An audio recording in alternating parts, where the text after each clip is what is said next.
Study 24 Udaipur में आप सभी का स्वागत है। आज हम इकोनॉमिक्स के कुछ एमसीक्यूज़ हैं, बहुविकल्पी प्रश्न या ऑब्जेक्टिव क्वेश्चंस, उनको आज हम इस वीडियो में सोल्व करेंगे। आज का जो हमारा सबसे पहला प्रश्न है, निम्नलिखित के बीच सही संबंध दर्शाने वाला सूत्र है। यहाँ पे हमको उच्च शक्तिशाली मुद्रा दे रखी है, हाई पावर्ड मनी H, फिर करेंसी C, मनी की सप्लाई M, रिजर्व रेशियो हमारे पास में है अपेक्षित आरक्षित RR और एक्स्ट्रा रिजर्व हैं। उसके बाद में जो मांग जमा होती है डिमांड डिपॉजिट, उसको D से लिखा हुआ है।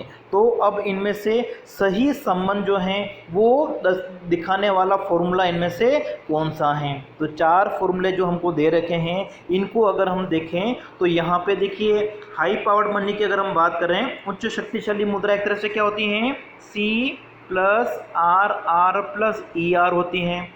और जो मनी की सप्लाई होती हैं M, वो क्या होती हैं, करेंसी प्लस डिमांड डिपॉजिट होती हैं। और जो मनी मल्टीप्लायर हैं, ठीक है, वो क्या होता है, M/H होता है। ठीक है, M/H, और M/H का मतलब क्या हो गया, C प्लस D ले सकते हैं या D प्लस C। तो C प्लस D अपॉन क्या आना चाहिए, C plus RR plus ER। तो हमारा जो यहाँ पे करेक्ट आंसर हो जाएगा वो क्या होगा, ऑप्शन ए। M/H का मतलब क्या होता है, मनी मल्टीप्लायर है, और M/H क्या है यहाँ पे, D plus C upon C plus RR plus ER। तो ये जो रिलेशन हमको दे रखा है वो बिल्कुल सही है। और इससे अगर हमको हाई पावर्ड मनी निकालनी है तो भी निकाल सकते हैं, और मनी की सप्लाई कितनी है वो दोनों हम इससे कैलकुलेट कर सकते हैं। सेकंड है, औद्योगिक लाइसेंस नीति से संबंधित समितियां हैं। इंडस्ट्रियल लाइसेंसिंग पॉलिसी जो हैं उनसे रिलेटेड कौन कौन सी कमेटियां हैं। तो यहाँ पर हमको चार नाम दे रखे हैं। तो सबसे पहले अगर हम देखें, एक RK हजारी कमेटी जो है उसका गठन कब हुआ था, 1967 में। और 1967 में सुबीमल दत्त कमेटी जो है उसका भी गठन हुआ था, जिन्होंने अपनी जो रिपोर्ट है वो कब दी थी, 1969 में। इसका मतलब थर्ड और फोर्थ हमारा करेक्ट आंसर है। तो करेक्ट आंसर क्या हो जाएगा, ऑप्शन C, 3 और 4। नेक्स्ट हमारा है तीसरा, किस औद्योगिक नीति प्रस्ताव ने सार्वजनिक क्षेत्र को भारतीय अर्थव्यवस्था में सामरिक महत्व की भूमिका दी है। देखिए जो इंडस्ट्रियल पॉलिसी है उसमें जो हैं इसको ज़्यादा इम्पोर्टेंस जो है वो इंडस्ट्रियल पॉलिसी 1956 में दी गई है। तो हमारा यहाँ पे जो करेक्ट आंसर होगा वो क्या होगा, ऑप्शन B। नेक्स्ट है फोर्थ, भारत में हरित क्रांति ग्रीन रिवॉल्यूशन के बारे में है।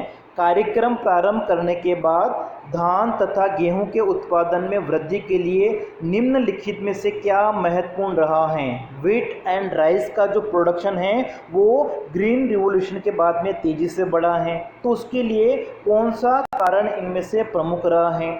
जो सबसे पहला है कि जो क्रॉप स्ट्रक्चर है उसमें चेंज, या फिर जो प्रोडक्टिविटी है उसमें इंक्रीज़ होना, या फिर जो फसलें हैं उनका बीमा कराया गया, या फसलों का जो एरिया है, क्षेत्रफल है, उसमें एक तरह से वृद्धि हुई है। तो यहाँ पर अगर हम देखें कि जो राइस एंड व्हीट का जो प्रोडक्शन है, उत्पादन है, वो बढ़ा है। तो उसके संदर्भ में अगर हम देखें, हरित क्रांति की बात कर रहे हैं, तो हरित क्रांति के बाद एक तो फसलों की जो संरचना है उसमें परिवर्तन हुआ है, उत्पादकता में वृद्धि हुई है, उन्नत हुई है, और फिर जो विभिन्न फसलें हैं ये इनका जो बोया गया क्षेत्रफल है उसमें भी हरित क्रांति के बाद में वृद्धि हुई है। तो यहाँ पे जो सही आंसर हमारा होना चाहिए 1, 2 और 4। तो 1, 2, 4 जो है वो कौन से ऑप्शन में है, ऑप्शन B।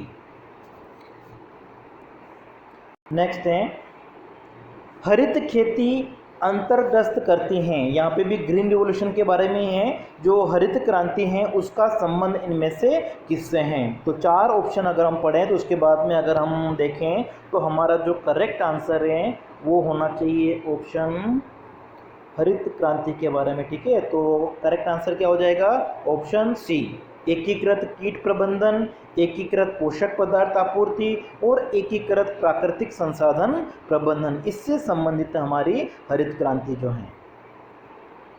नेक्स्ट हमारा है दिए गए डेटा से अनुमानित दो समाशरण रेखाएं, मतलब हमको दो रिग्रेशन लाइन दे रखी हैं, y equal to 4 plus 0.4x और दूसरा है x equal to -2 plus 0.9y।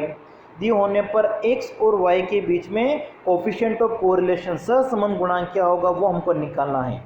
तो देखिए जब हमारे पास में रेगुलेशन लाइन होती हैं तो x के साथ में ये जो 0.4 है इसको हम क्या कहेंगे BYX, और x equal to -2 plus 0.9y, तो ये जो 0.9 है वो किसको बताता है BXY को। और जब हम इन दोनों को मल्टीप्लाई करके उसका अंडर रूट निकाल लेते हैं तो हमारे पास में क्या आ जाता है कोफिशिएंट ऑफ कोरिलेशन आ जाता है। तो 0.9 को अगर हम 4 से मल्टीप्लाई करें 0.4 से कितना आएगा 0.36, और 0.36 का अगर हम रूट निकालते तो कितना आ जाएगा 0.6। इसका मतलब करेक्ट आंसर क्या हो जाएगा हमारा ऑप्शन सी। नेक्स्ट है निम्नलिखित में से कौन सा समय विपर्यय परीक्षण को संतुष्ट करता है परंतु कारक विपर्यय परीक्षण को संतुष्ट नहीं करता है, या जो टाइम रिवर्सल टेस्ट हैं उसको सेटिस्फाई करता है लेकिन फैक्टर रिवर्सल टेस्ट को कौन सा फॉर्मूला जो है वो सेटिस्फाई नहीं करता है। तो देखिए जब हम फिशर का जो इंडेक्स नंबर है, फिशर का जो इंडेक्स नंबर है वो क्या करता है टाइम रिवर्सल टेस्ट, समय उत्क्रामिता परीक्षण और फैक्टर रिवर्सल टेस्ट, हिंदी में जिसको हम कहते हैं तत्व उत्क्रामिता परीक्षण, दोनों को संतुष्ट कौन करता है फिशर का फॉर्मूला। लेकिन यहाँ पर हमको पूछा हुआ है कि ऐसा कौन सा फॉर्मूला है जो टाइम रिवर्सल टेस्ट जो है उसको तो सेटिस्फाई करता है लेकिन फैक्टर रिवर्सल को सेटिस्फाई नहीं करता है। तो जो हमारा करेक्ट आंसर होगा वो क्या होगा ऑप्शन डी, मार्शल एजवर्थ जो इंडेक्स नंबर है वो फैक्टर रिवर्सल टेस्ट को सेटिस्फाई नहीं करता। फैक्टर रिवर्सल टेस्ट क्या होता है P01 इंटू Q01, और दोनों को अगर हम मल्टीप्लाई कर दें इससे क्या आ जाता है वॉल्यूम आ जाएगा, ठीक है V01। तो ये होता है हमारा फैक्टर रिवर्सल टेस्ट, इसको मार्शल एजवर्थ का जो फॉर्मूला है वो सेटिस्फाई नहीं करता है। लेकिन जो टाइम रिवर्सल टेस्ट है, टाइम रिवर्सल टेस्ट में क्या होता है पता होगा आपको P01 into P10 equal to क्या होता है 1। तो इसको तो मार्शल एजवर्थ का जो फॉर्मूला है वो सेटिस्फाई करता है लेकिन फैक्टर रिवर्सल टेस्ट को सेटिस्फाई नहीं करता है, इसलिए करेक्ट आंसर हो गया ऑप्शन डी। नेक्स्ट है क्राउडिंग आउट इफेक्ट शून्य हो जाता है जब, ठीक है, क्राउडिंग आउट इफेक्ट में जो निजी निवेश हैं, ठीक है, उसकी मात्रा में कमी आ जाती है। तो क्राउडिंग आउट इफेक्ट जो है वो शून्य कब हो जाएगा जब इकोनॉमी में किस प्रकार की कंडीशन है लिक्विडिटी ट्रैप की, जो तरलता जाल की स्थिति है जिसमें निवेश क्या होता है पूर्णतया ब्याज बेलोच होता है। तो करेक्ट आंसर हमारा क्या हो जाएगा ऑप्शन ए।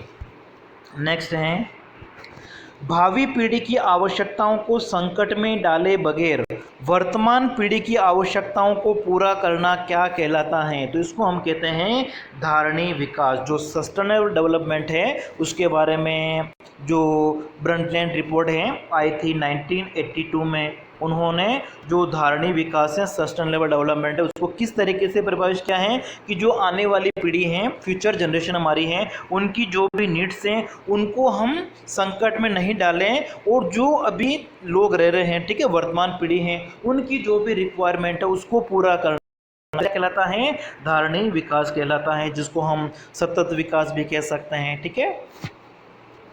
नेक्स्ट हमारा है 10वां, जब आय प्रभाव प्रतिस्थापन प्रभाव से ज़्यादा शक्तिशाली बन जाता है तो श्रम का जो आपूर्ति वक्र है, देखिए यहाँ पर इनकम इफेक्ट जो है वो सब्स्टिट्यूशन इफेक्ट से ज़्यादा अगर पावरफुल हैं तो ऐसी कंडीशन में लेबर का जो सप्लाई कर्व है वो किस तरीके से होगा। तो देखिए जैसे हम जानते हैं कि शुरू में जैसे जैसे जो वेज रेट है मजदूरी वो बढ़ती जाती हैं, तो मजदूरी बढ़ने के साथ साथ में क्या होता है जो लेबर की सप्लाई सप्लाई हैं वो भी बढ़ती हैं, लेकिन लेबर एक तरह से जो श्रमिकों में क्या प्रवृत्ति पाई जाती हैं, उनको अपनी जो न्यूनतम आवश्यकताएं हैं, जो मिनिमम रिक्वायरमेंट है, उसको वो पूरा करना चाहते हैं। ठीक है, जैसा कि अगर हम कहें कि ये जो हमारा ए पॉइंट है, यहाँ पर उनकी मिनिमम रिक्वायरमेंट पूरा हो गई है। उसके बाद में भी अगर लेबर के लिए जो वेज रेट है, ठीक है, मजदूरी है, अगर वो बढ़ाई जाती हैं तो फिर लोग क्या करते हैं, जो श्रमिक के लेबर वो क्या करते हैं, कम घंटे काम करना पसंद करते हैं, क्योंकि उनकी इनकम का लेवल तो उतना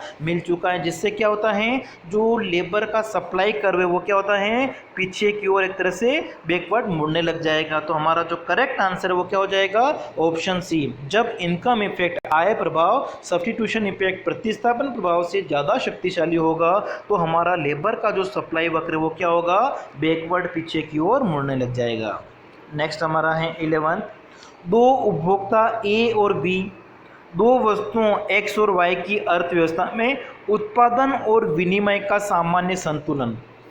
देखिए, जब हम उपभोक्ता संतुलन की बात करते हैं तो विनिमय का जो सामान्य संतुलन, उसके लिए क्या जरूरी है, जो मार्जिनल रेट ऑफ सब्स्टिट्यूशन है वो विभिन्न उपभोक्ताओं के लिए क्या होने चाहिए, बराबर होने चाहिए। ठीक है, तो जो MRS हैं, ठीक है, वो क्या होने चाहिए, इक्वल होने चाहिए। तो इसको हम ऐसे ले सकते हैं MRS/XY। ठीक है, दो उपभोक्ता हैं, ए उपभोक्ता के लिए बराबर MRS/XY, बी उपभोक्ता के लिए बराबर होने चाहिए। तो ये तो विनिमय का सामान्य संतुलन हो गया। ठीक है, एक्सचेंज का जनरल इक्विलिब्रियम क्या होता है, MRS/XY A equal to MRS/XY for B consumer. और साथ में हमको यहाँ पे उत्पादन के लिए भी दे रखा है, ठीक है, प्रोडक्शन के लिए भी। तो उसके लिए हम क्या देखेंगे, मार्जिनल रेट ऑफ टेक्निकल। ठीक है, यहाँ MRT/XY ये एक तरह से क्या होना चाहिए, इक्वल होना चाहिए। ठीक है, मार्जिनल रेट ऑफ ट्रांसफॉर्मेशन जिसको हम कहते हैं, तो MRT भी बराबर होना चाहिए। मतलब यहाँ पे MRS/XY for A equal to MRS/XY for B equal होना चाहिए MRT, क्योंकि प्रोडक्शन और एक्सचेंज दोनों का हमको एक साथ पूछा हुआ है। तो करेक्ट आंसर हो जाएगा हमारा ऑप्शन डी। और बीच में यहाँ पे थोड़ा सा प्रिंटिंग मिस्टेक है, क्या आ जाएगा, इक्वल टू का साइन है, MRT/XY equal to MRS/XY A equal to MRS/XY for B. ठीक है, यहाँ पे इस जगह इक्वल टू का साइन है।